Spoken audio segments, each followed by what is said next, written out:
So hi guys, welcome back to my YouTube channel. Thank you for all the love and the support that you've given to our family. I really do appreciate all of you. So as soon as I received that call that he was no more and the news was all over, everyone was posting it on social media, all I could think of was my daughters. I was hoping that they would not get this news, from social media because, as you know, he was a well-known person. So I decided to call the schools, contact the teachers, and ask them if it was an appropriate time for me to contact the girls and tell them the information. Well, in both schools, I was advised to wait because the children were having, or the kids were having their exams. So I waited a day and then called them and informed them because I didn't want anyone else to break this bad news to them. As soon as I told my kids, of course, they broke down in tears, and I could feel, being so far away from them, my heart was also broken. So I promised my kids to pick them up from school because I also asked them if they wanted to attend the funeral, and they said that they wanted to go and bury their dad. And so it was up to me to facilitate that. I decided I wanted to be there for my kids no matter what because I knew that they would be so broken and I needed to just hug them and assure them that everything was going to be fine. Of course, there was all sorts of fake news on social media and all sorts of things that came up during that time. People dug out old news and stuff like that. But I decided that I was going to wait and address that later because the most important thing here was that my kids attended and buried their biological father. So the bottom line here was to make sure that I flew in and took my kids because they had and they needed my presence in there. And that's why, the many questions you're asking, why did she have to fly there? I did this all because my kids needed me there. They wanted, or they required their mom's love. This was a parent they had lost, the part of them had gone. So they needed me to actually comfort them and assure them that I am there.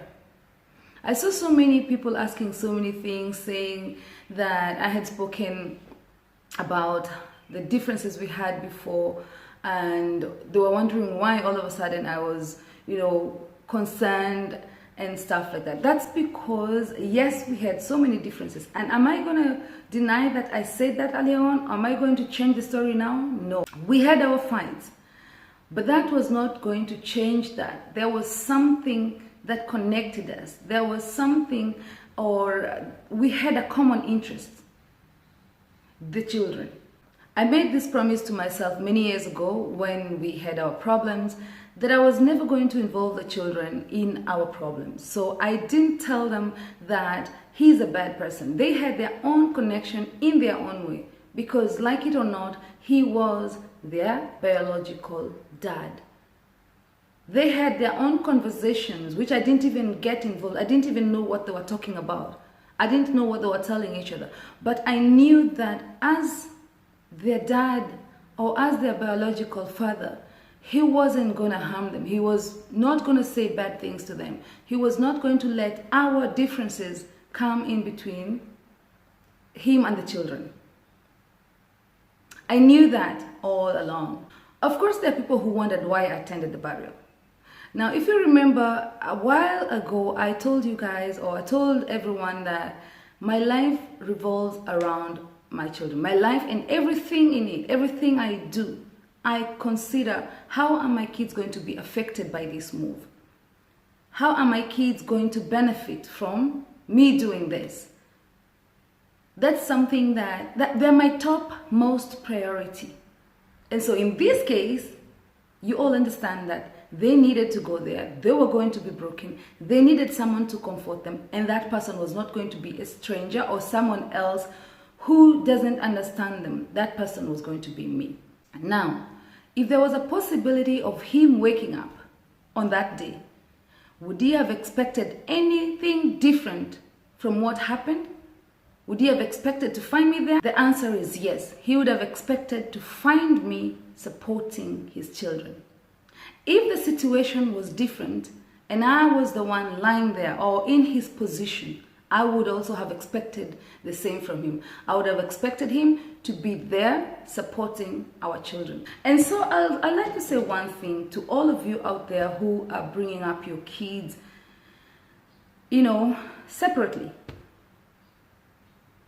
Do not involve your kids in your problems. They're not part of that. Two of you have issues.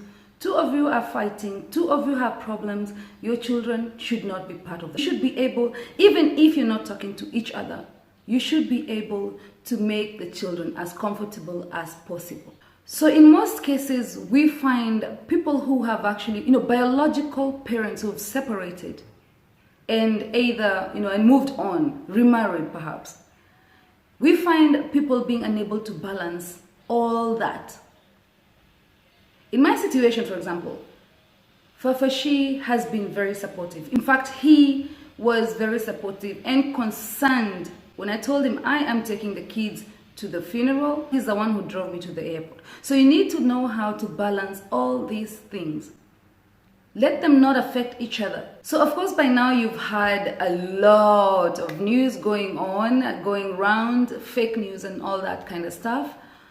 But because I respect the departed soul, I respect my children, and I respect the widow or the wife and the children who've been left behind, I'm going to let that be, lock that door and throw away that key.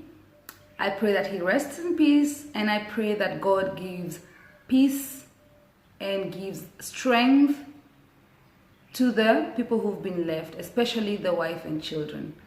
To the rest of you, I wish you nothing but the best. Kindly stay away from the fake news and focus on what's important in life. Thank you for watching this video, and until next time, adios, goodbye.